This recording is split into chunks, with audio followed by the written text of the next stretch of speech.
Hey, everybody. Welcome to the 100th episode of the Woot, Horse woot, Geeks woot. podcast. Yay! Where we look at horses and riders from the inside out. I'm Kirsten Nelsen, professional horse trainer. And with me is my good friend who started this podcast with me, Deb Romero, certified Alexander Technique instructor. And so today's topic for our special, I think episode 100 should officially begin season 2.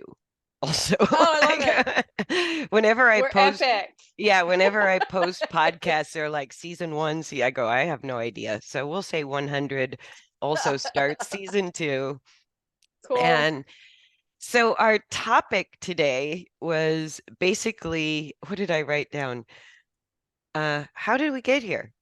I How'd we thought get that was here? I thought that was your idea. I thought that was a brilliant topic for today. How do we get here?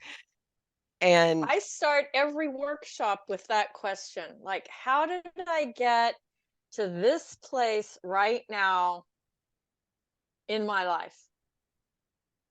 Because it's always a surprise to me that people want to hear anything I have to say. I know, but we do it anyways. We, we just keep pushing out what we talk Like, about I into the really world. know anything? I feel like I know nothing, but But isn't that always the feeling of going deeper down the rabbit hole mm, of really trying to, like, my curiosity was mm. really wanting to know how things work I because think you're right. I think because that's I'm not a it. big believer. Like I just don't naturally believe things. I kind of want to know how things work. It's like And I wanna get dirty with it, like, test it out. Like, "Really? yeah, Does that really work?" not only that, but even when you're reading theoretical stuff, I go, you can kind of be blinded by big words and people's degrees and how famous they are and how many accolades they have. But at the end of the day, I consider myself a theoretical purist. I go, if I apply this theory, it better frickin' work. Like Right. that to me is the ultimate test of any theory is does it produce the results that this person is saying? Or does it change my Mm, experience, say when it comes to riding? Does it improve how my horse moves? Does this knowledge apply in a practical way that makes a difference, you know, right. to my life and to my horse's well-being? And it's interesting that both of us, I know you have I'm putting my phone on airplane mode, that we have more than one horse, because I think that's important. What may work with one may not work with the other, or you have to change it or tweak it a little bit. Exactly. Yeah. No, and in sort of looking for the most accurate theories of training, for I think 6 or 8 years, I did a lot of volunteer work with horse rescues Mhm. because I go, Mustangs are not the same as domestic horses. Lots of people study Mustangs, but I go, a Mustang is a wild animal and it doesn't have the impact of living in the human environment or having to carry weight. Right. And so I go, it's not the same animal as rescue horses that were born into the human environment, even genetically altered by humans through breeding programs, and had to carry weight from the time they were maybe 2 or 3 years old Right. while their body is still developing. And so rescue horses were like, it was really my personal laboratory for going, how does this Mm. theory work? How does that theory work? Does it apply to the worst case scenario?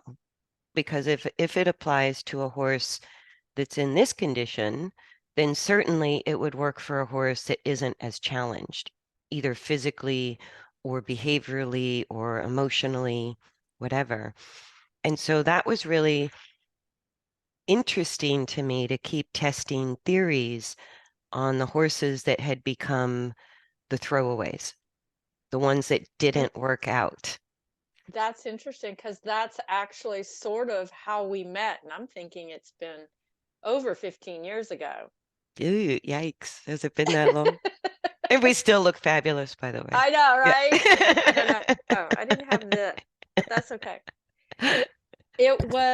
I was in a specific modality of work. And because I had two horses and I was using the same theory on those two horses, I started getting lameness issues. Mm, And I went, okay, well, this obviously I'm not going down the right road. right. And I think what most people do is when the results of the training are producing bad results, are not good, like whether it's your horse isn't making it through the training, or you're not getting the results that were promised with your horse, or you start to see negative side effects. Like my horse is kind of becoming more scared or Ah, more emotionally fragile, less adaptable, right? That was always a clue to me that they're struggling, that something's not right here. Or in your and case, that's really important because it doesn't have to be a lameness issue. It can be a right? behavior issue. It could Like be all of a any, sudden my horse won't load or my horse is spooking on the trail or whatever. or my horse doesn't want to be caught anymore, There you go. right? Or my horse won't stand still at the mounting block anymore. Like that's kind of the horse's way of slapping us with the hard truth. This is not working for me. Like Hmm. you human, you're not getting it. This is not working for me. Right. And it's so interesting if we actually listen to our horses. I go, the horse is the one that guides me on any theory. I need to see the truth of the theory in the horse or in Right. myself, right? Like even with Alexander technique, as much as I love you and trust you, I go, I'm still sort of testing the theory Hmm. as I was learning it. And the physical changes in my body, like what was measurable was I gained almost an inch of height. I Right. go, that pretty much blew me away. What started me down the road was seeing the changes in your body. I knew you before you went to Alexander Technique School, and I Hmm. knew you since then. And when I saw what was happening in your body, I became interested in that theory. Yeah, like what's that? What are you What's doing? that new gadget? Right, right, Can I right. buy it online? Can I what? Well, actually, I think that's what you and I have in common the most is looking for the information that changes how we interact with life rather than looking for any gadget that fixes something for us.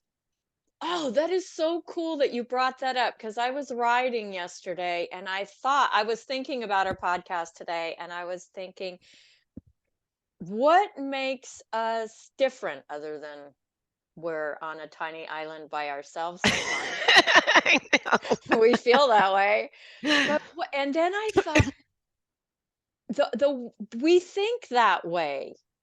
And I think other people think, "Oh, if I take this thing and apply it, it's going to work." Yeah, that I don't have to change. Or that I could be curious or does it work or does it not work? And that's not a good or bad thing. It just is. Right, right.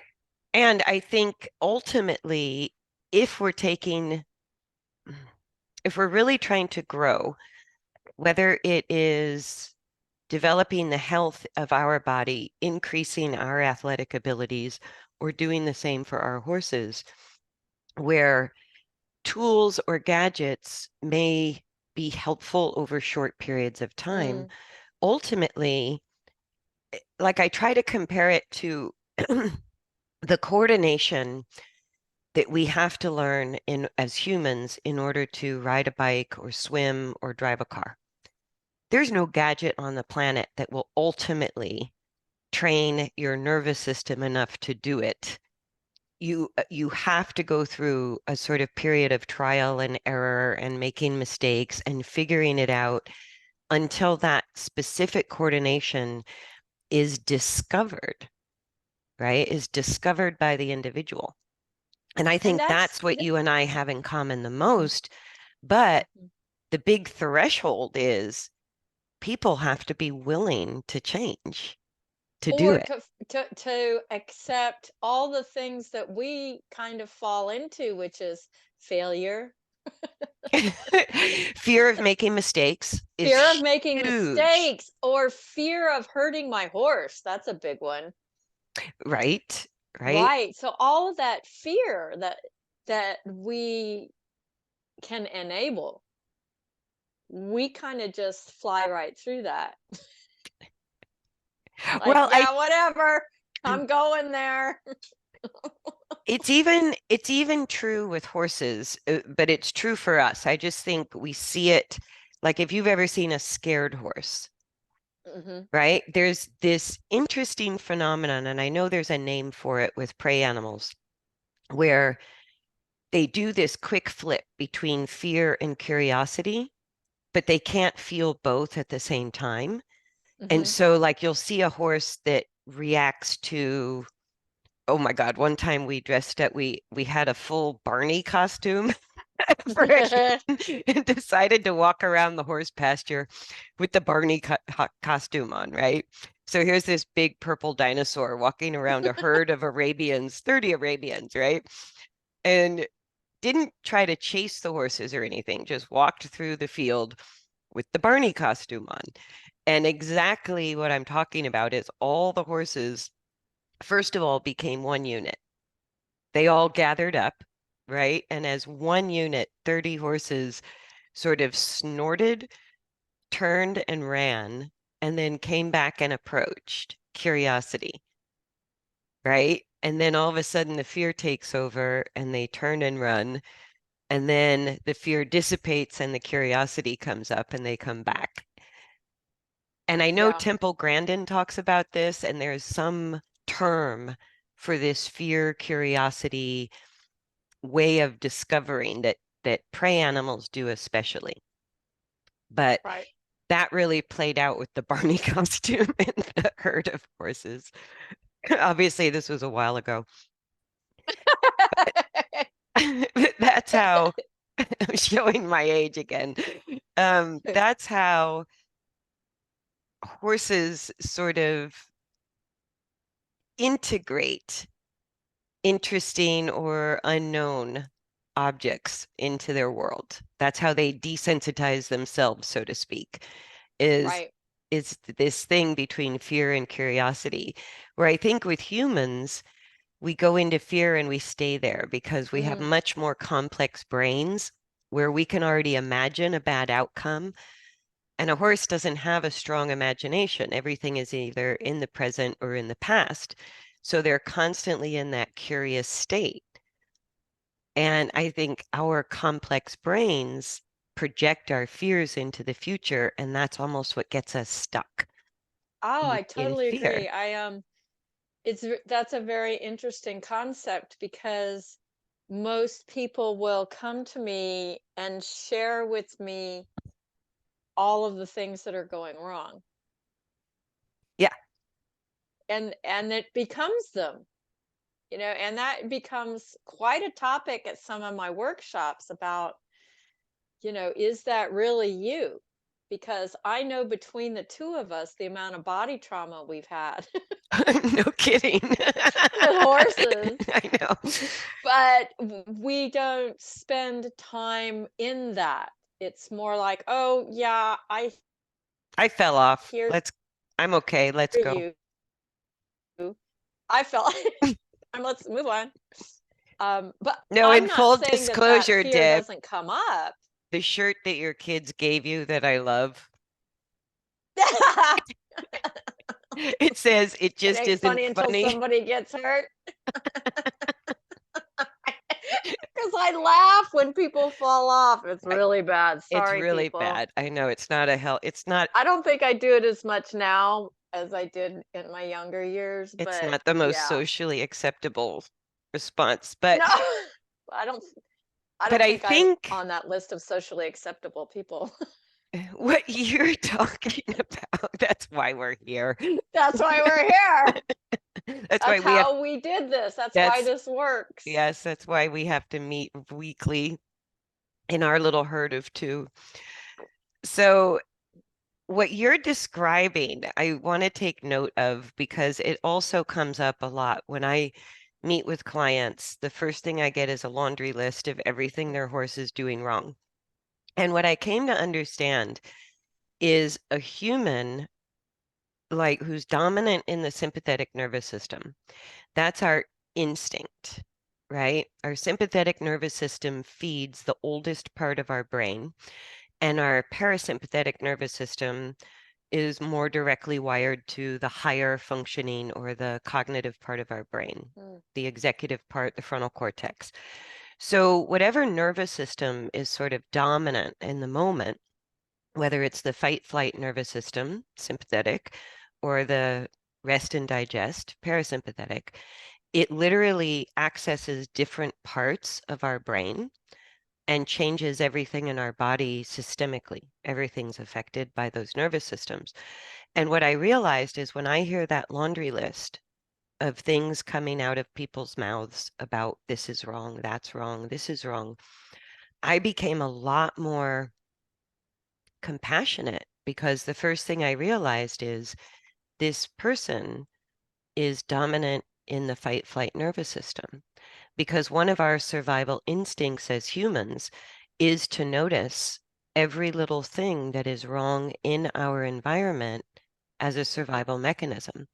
If we didn't notice everything that was wrong and we're happily whistling a tune and going through life, we might not have survived as a species, right? So being, That's a yeah, that's a really good point because if you think of most riders, I'm wondering, I question, are we in that mode when we ride?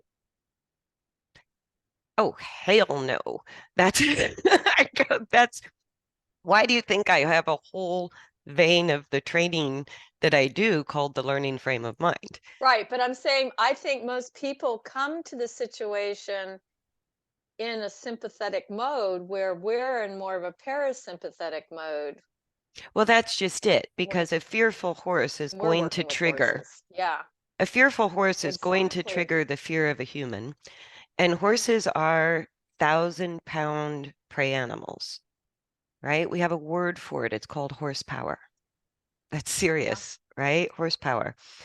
And I think that if we are like the whole learning frame of mind concept that I teach, that theory is a very practical application in that if we think of the two nervous systems like hot and cold water taps, and we say fight and flight is hot, rest and digest is cold, I don't think most people realize that they're running pretty warm, Mm-hmm. right?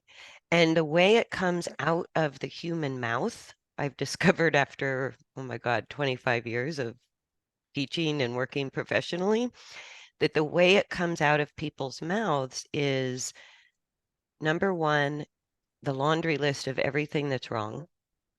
Number two, trying to over control the horse or Oh, the that's huge. situation, right? Or when I hear that every past trainer or farrier or vet did them wrong, like how it's everybody else's fault that I'm here. Mm. And I go, I used to sort of think that was a personality of a person. And I go, I don't even think it's personality anymore. It's just the expression of being fearful enough that we're living in instinct, right? So the need to control others is really a fear-based human instinct for our survival as a species. The need to notice everything that's wrong. instead of taking the time to appreciate or be grateful for the things that are going well, again, that's a human instinct that tells me that nervous system is running the show. That nervous And the system is horses running the show. get that. I mean, the horses energetically feel that. Yeah. If we're in that state, you know, yeah. And Yeah, I because see it as with people all the time. a no, as a predator in that fight flight nervous system, that's pretty scary to any prey animal. That's going to project a really different energy when you show up and share space. And what I find fascinating is we don't know we're there. Oh, We, it's yeah, that's my work. It's totally in the subconscious. yeah, it Yeah. just bypasses our conscious awareness, but it doesn't feel very good. Like there's a lot of maybe anxiety or anger or the need for distraction or the need to fill every second of your day with, some kind of Something. input. I see it as wrinkles on the people's faces. Now, wait a second. I got those. Wait a tick. Wait a minute. You know that Yeah, I look got that my like fair share of that. Yeah. holding on, it's that holding on even down to the skin, I can see it. Well, and you feel it when you're working with people. Yeah. Yeah. But And it's even, funny that you brought that up because it's interesting how people seek somebody helping them get into the parasympathetic mode. They think they need like a massage therapist or, you know, somebody to help them do that when really it's all within us. We all have that ability. well, that's bringing us back a little bit to the idea that either we own that and it lives inside of us somewhere. We could develop it as a skill, we could draw it out of ourselves, or we need an outside tool or gadget or person to do it for us because we can't. And I go, if we can't do it ourselves, it's because we can't do it yet. We're learning. I agree. But Can't I do it go, yet. I deeply believe that it lives inside of each of us, right? That ability, even if it's a little latent, it's like it's in there somewhere. We just got to dig it out, right? We Right, got to bring it up to the surface. But I think with horses, it can be pretty obvious. Well, I take that back because it's not obvious to a lot of people when a horse is right. in fear. Um, but a horse in fear, right, is usually a horse that's going to have lameness issues or behavioral problems. And the same is true for people, but it's so much more complex for people. I'm not saying it's better or worse or easier or harder or even good or bad.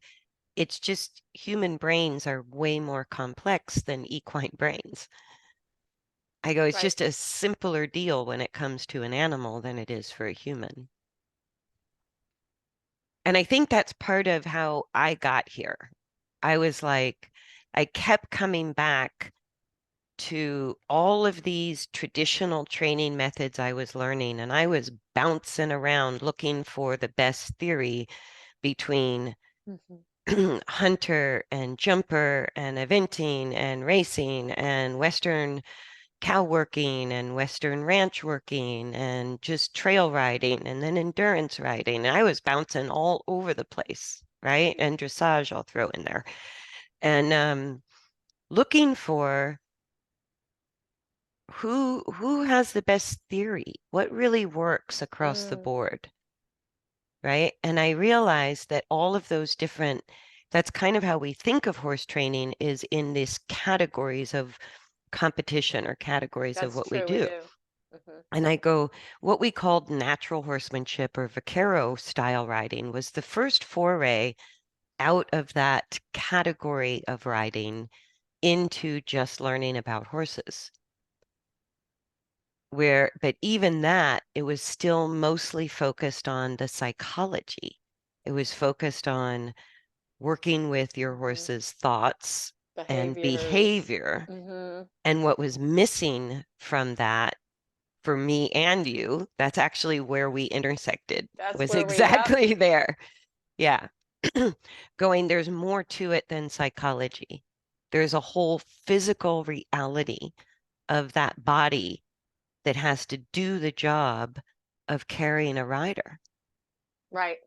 Carrying a rider is an unnatural thing for a horse. There's no way to make it natural. They weren't born to carry riders, even though we sort of think that.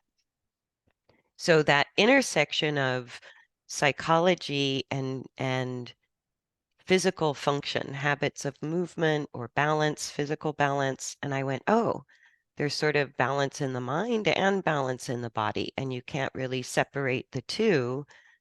They intersect and interplay all the time. And And that's how where, weaved in and out with different theories. It's kind of like we play with one theory for a while, and we get to a point where it was like, oh, I just don't think that's it. That doesn't cover the encompass the entire thing. yeah, Granted, we took things, I think, from each theory and absolutely. moved forward, and kind of, it's that thought. So it's kind of like we tried on this hat, Yeah, yeah. and then it was like, oh, but then it started to get uncomfortable or wasn't working for us. And I don't know what makes us keep going on. I don't know I think what that is curiosity. about us. Just curious enough to keep asking the questions like, really, is this it? Yeah, like I don't look back on anything I've learned or tried as being right or wrong. And I think people get really dogmatic, like my Oh, trainer's they better than do. your trainer. I Oh, do yeah. this type of dressage, or I do that type of Western training, or I have this, My my trainer does it this way. my guru's better than your guru. And I go, Right. oh, it's such a waste of energy. I just want to know what works. I want to know what works for, or like where I've arrived, where we are today, when you and I are even looking at research papers or discussing different theories, we're out there applying it, right? Yeah, we're testing it. Our horses are either the beneficiaries or not. I know we're not. I know. But I the know. cool thing about our horses, I think, are they're very forgiving and trusting. They know there's like, oh my God, here she goes again. She's trying something different. Okay, fine. I'll I give her an answer. know. I know. They end up giving us really faster and faster feedback, though. I think you're right. I think you're right. There she is testing It's out like, some really? new Or idea you might again. be onto something, you stupid human. Yes, exactly. You might be onto something with this idea. No, I kiss my, Prima, my 30-year-old Arab. I've had her since she was born. And I go 30 years of me going through my professional development. That poor horse, it's like I spoil her rotten. I kiss her every night. I still work her daily, like just to keep her fit, very gently. But she has been my absolute go-to horse to test theories. And if it doesn't work with Prima, it doesn't work. Because as an array, and she has been blamed more by more high level mentors as sort of the excuse of, well, she is an Arabian. Like Wow. she's not gonna be able to do dressage or she's not gonna be able to jump well because of her breed. And that just always made me so angry because I go, she has no different mechanical anatomy than any other horse. Right. I go, she may not have the length of stride or be able to do a puissance, but I go, she can jump well and she can do dressage. And Right. so when people would say, oh, after all, she's an Arabian, she can't do this, she's not built for it. I just literally, in the privacy of my own mind, went, thank you very much. I think you've run out of your ability to help me and my horse, and I'm going to move on. And that brings up a good point for me. It's how did we get here? It's also this tenacity and grit that we have because I'm only 5'1", and when somebody tells me I can't reach something, it's like, you've got to be kidding me. I'm gonna finagle whatever I have to prove you wrong. Yeah, yeah. You And know, I, and it's that inner, there's this, I think we have like this inner guidance mechanism of truth, of what the real yeah, truth is about integrity and balance and that kind of thing. Does I that make think that's sense? part of, like, to me, the scientific method is not that you're making things up. You're trying Mm. to find the explanation of what already is, how it already Oh, I works. like that one. Do you know what I And we mean? And just don't know it yet. yeah, and to have that scientific curiosity, that's the best word for it, because it's the only place in our world where I think people build on each other and actually can collaborate over time to understand how our physical world actually functions, how it Mm, works. And I think that curiosity takes away a lot of judgment, mm-hmm, takes a lot away defensiveness, takes away being right or wrong. mm-hmm. It's like I love that methodology, and I go, why are we not applying it to training and riding and horses? Because I grew up in the tradition of riding, right? And there were a lot of things that weren't sitting well with me, like jamming my knee into the horse's belly to tighten the girth. I'm thinking, really? And my trainer Wow, was that's an saying, old one. that's how you do it, right? That's how you get them, get the girth tight enough, or get the bigger bit. My horse is running away with me. The guy at the tack store is selling me torture device after torture device. It's not solving my problem. I'm still getting bucked off. I'm still getting bolted away with, right? And that's so interesting and frustrating to me is I just taught a workshop last weekend with people I didn't know. Um, and those thoughts on how to work with horses is still out there. And that to me is on one hand fascinating, and on the other hand it's like I don't understand why that's still there with the knowledge that's out there.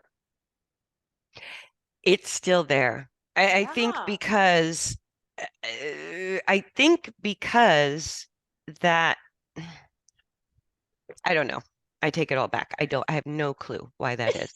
I have no Well, clue I think it's because I because actually got a comment on the YouTube channel.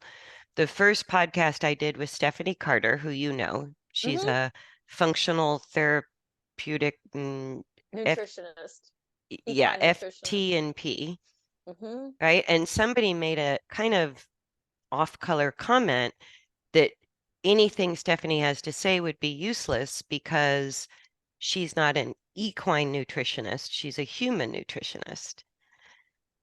And I just, wrote back and said, well, my experience of training is that the horse business is a good 50 years behind what we know in human sports medicine. Human sports medicine is where what I do in training and what you do with Alexander technique is way more prevalent now. It's what the top athletes are working on, is changing their Right. mechanical habits of motion in order to improve their athletic abilities. But I go, the horse business is still following the theory of the horse master from 1430. Right. I go, or the German training scale that was developed in the 1600s. I go, okay, if that's where you're going to stay, then don't be surprised if your horse can't fit into that program. Mm, That doesn't leave you any room to adjust and adapt to the horse you have. Where if we're looking at the best research out there, and then also the research on horses, we can pull those threads together of what we now know in human sports medicine with research on the equine anatomy and functionality and start to put together better training strategies, better I training theories. Yeah, I think that's a good point because we're just now up and coming, say in the Alexander community, just now have, even though it's been around over 100 years, coming up with the ability to scientifically say this works. You know, that we've got a movement lab, and I know there's several horse movement labs going around now that we're, putting monitors on horses and riders to look at movement, which we've never done that. Exactly. We've never had that capability before. And it's just surprising to me. I guess it's like us being on who we are on this tiny island, like, oh yeah, that's the juicy stuff. That's the stuff we want to play with. Yeah, and to keep going down that path of curiosity, because even the scientific research is slow by definition. Mhm. And so, like, for example, the idea in horse training that tracking straight on a circle means that your horse's midline is bent from nose to tail. I know, just bear with me. I know. Nose to tail on the shape of the circle or the arc of the circle. Well, the scientific research in 1920, 1930s, that's what scientists believed about the equine spine, that it bent, it flexed laterally in equal amounts throughout the spine.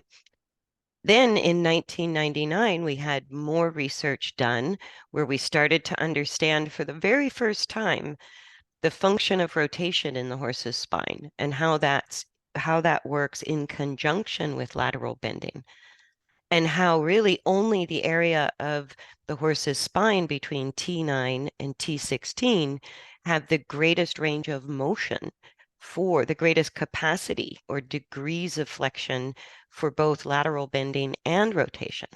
So it's not the whole spine. But even in judging criteria and book after book after book after book that I pick up from these horse masters and Olympic level riders and all of this, there's still the most prevalent belief in the horse industry is that straight on a circle means you bend your horse's entire The midline. banana theory. Yeah, The banana theory, turn yeah. your horse into a banana on a turn, on a I've circle, seen it in recent articles. and during lateral work. Yeah. Like half pass, shoulder forward, shoulder in. And they're basing it on like the horse masters that invented the maneuver shoulder forward and shoulder in. We're talking, I think it was 1700s, 1800s, right? I go, they may have had a great idea, a superb idea, with maybe not the most precise explanation, because at the time we didn't have the research to explain it or Right. understand the theory of why those particular maneuvers work well in horse training. But they only work well if you do the right thing the right way. Hmm. And And if, that goes into my work. It's not the task that matters, it's how you do the task that matters.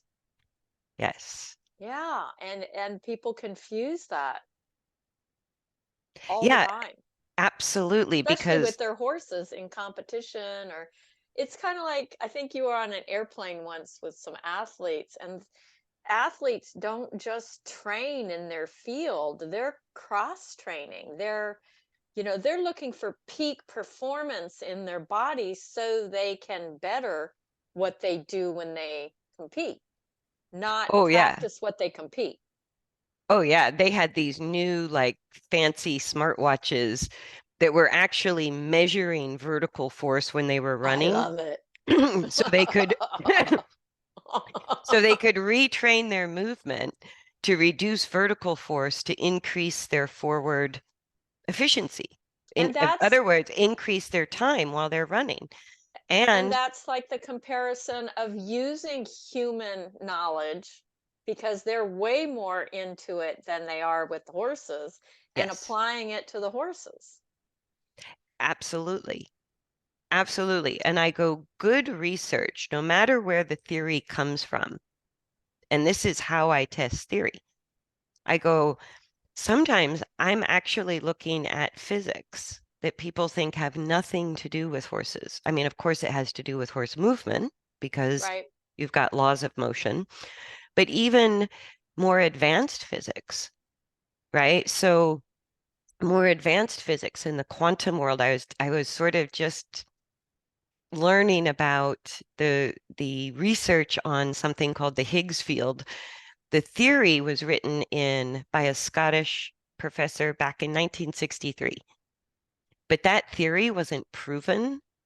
And we're talking like years and gazillions of dollars later, they can Mm. prove his theory at the CERN Institute in Switzerland. Like that we're talking subatomic particle theory, right? And so finally in 2012, that theory was actually proven. And it was about the Higgs field, which is really, instead of thinking that in between objects of mass that there's just empty space, the Higgs field is the invisible field of energy that binds everything. And I'm And still that letting makes so that, much sense to me because, and I used to just call it an energy of feel because I can feel that and I think horses can feel that. yeah, because it's like if we compare it to mammals and fish in the ocean. If you lived in the ocean, what would you call the water? I, You don't really know you because you're don't know. surrounded by it all the time. It's just the empty space that's between other fish or plants or rocks or whatever. It's just the space. And so the Higgs field is like that. We don't really know or see it because it's always there. But I really thought it so interesting because, like a fish, every movement or sound of a whale can travel 10,000 miles underwater. 10,000 miles, that reverberation, right? That makes so much sense to me in the work I do. Yeah. Yeah. So you literally have a force, a sound wave that travels through the water and can be carried 10,000 miles. And I think when I go see my horses, realizing that there's this Higgs field, I go, I'm already creating ripples of my thoughts, my feelings, and my movement. I'm creating ripples in the Higgs field that my horse is picking up, Oh yeah. right? And their Totally agree. sensitivity, yeah, they're highly sensitive. Mm. Like a shark in the water can feel the vibration of movement about 350 feet from any fish or human splashing around, right? And they feel the vibration of movement that attracts them. And Yeah. so I thought, isn't that interesting that there's this whole invisible world between these two bodies, the horse and the rider, even at a distance? And I know that's true in my experience. And so I'm sort of letting it roll around with this new information about the Higgs field. And again, great theory. How does it work day to day? Does it help Mm. me and my horse in a tangible way to make more improvements? Then it's a theory that I'm going to spend more time learning about and figuring out like if this application is very useful, then I bring it into my horse training and go, this is why it's useful. Here's the theory, and here's Yeah. how it works. Yeah. And working with people like I've done 2 or 3 workshops in the last month. Um, so many people are not aware of that space or field or that the horse has that, it's kind of like their bubble. They sense, what do you call that when the birds go together? A murmuration, I Yeah. think. Hmm. Yeah, they Murmuration. And we just forget that we have that, We do. We I think forget. we rely so heavily all through school, and a lot of professions that are successful in the human world are relying primarily on our strong visual sense Right. or auditory, right? Or we're living in our mental part of our body at where our sense of touch, if you really want to ride well or be good with horses, you're refining your sense of touch. It's always been there, but it's like, you know, I love that show Chopped, where the chefs come and do this competition of cooking with these Hmm. crazy ingredients, but their sense of taste, their palate, their sense of smell is so refined that they're mixing together ingredients based on sour or sweet or tart or and I don't think that way about cooking. I go, okay, this tastes like that. That can go with this, and it's That's me. great. I'm like, how did they Yeah. do that? But I'm not thinking in terms of the flavor behind the food, which is how they think, Right. right? And so with horses, I go, it's no different than becoming a good chef or a good photographer or a good musician. You're refining one of your senses that's already there. Hmm. So if you want to be good with animals, you're refining your sense of touch. And it was actually one Alexander instructor that I worked with that called it the kinesthetic sphere. And I can't Kinesta. find much research on that. I can't find a lot on it. But the idea was we have a bubble of personal space that's all the way around us. And our sense of touch goes a little bit beyond our physical skin, that we can Mhm. sense what's going on around us as part of our sense of touch. And I think you talked about that as the lost sixth sense. It's you can get it. I looked it up. You can get it. It's out of print. It's by David Gerlich. It's an Alexander teacher and going into the technique, but you can get a PDF on it, I think, on Amazon. It's a scientific read, but it's good about that kinesthetic awareness and how it's more applicable now. I think that was written in the 60s. How we've lost that sixth sense of touch and feel. Yeah, and that's what kind of crossed my mind when I was learning about the Higgs field or the Higgs boson, is that there is a transmitter of information in what we think of as empty space. And so our that sixth sense, that ability to tune into feeling information maybe coming through the water, so to speak, Right. right?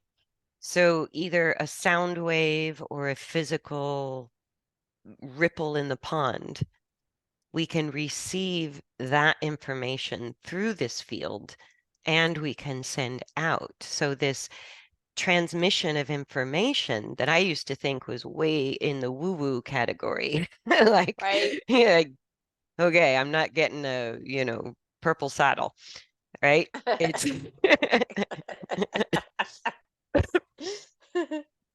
it's that there is, and I think that's what horse whispering is maybe tapping into, is this subtle transmission of information through forces, sound waves, Mhm.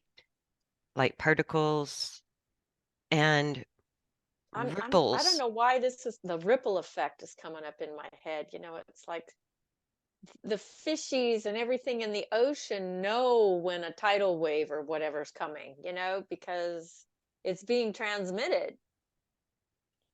My horses know when it starts to get cloudy, if it's going to be a bad storm, Right. heavy rain, lightning, and thunder, they all come to the gate to come into the barn before the storm hits. It's Yeah. like they feel that barometric pressure change That makes sense. and they let me know how bad the storm is going to be. Because sometimes it'll cloud up and it'll rain, but it won't be a bad storm. They won't come to the gate. They want to stay out and graze. But then if it's going to be a pretty bad afternoon thunder shower like we have here in Florida, They're like at the gate, right? Because we have like the most amount of ground strikes with lightning in all the country, and it's not unusual for horses to be hit by lightning. So I bring them in if we're going to have heavy lightning. Even though they have shelter out there, I like to bring them in if I can, and they like to come in. They Yeah. know. And I don't know if there's like more electromagnetic energy they're tapping into, if it's a thunder shower or if it's a different barometric pressure change, but they definitely consistently feel something that tells them, I'm going Yeah. to go to the gate. She's going to bring me in. It happened to me in New Mexico when we were doing quarter horses and pack mules. Because I didn't have the facility I had out there. You know, they were out in a pasture, and we lived at 7,500 feet, so we'd get some pretty heavy duty snowstorms. And about 12 to 24 hours before the storm would hit, the horses would crank their bodies around, put their butts towards the direction the storm was coming, and put their heads down. And that was my signal. Oh, this is going to be a big one. I better get out there and give some hay. But they know. I mean, that's like 12 to 24 hours in advance that something is going on in the atmosphere that's telling them to prepare. Yeah, and the same. I've been through 6 major hurricanes with horses here in Florida. And the first time I went through a hurricane that went literally right over us, I couldn't evacuate, but I had a nice concrete barn. And I expected, having never been through a hurricane before, that all the horses would go nuts. And so I had, everything kind of battened down and ready to go. And I was really surprised in that first hurricane and every single one since. The horses turned their butt toward the wind, put their heads down, and they get really quiet. They Quiet, don't want to eat. very quiet. They They don't don't eat. move. They don't drink. They don't move. And especially when I passed over, every horse in the barn kept turning the butt to the wind, just like, the face of a clock. It was so Hmm. interesting. Because in a hurricane, it spins one way, you go through the eye, and then you get the reverse wind on the other side.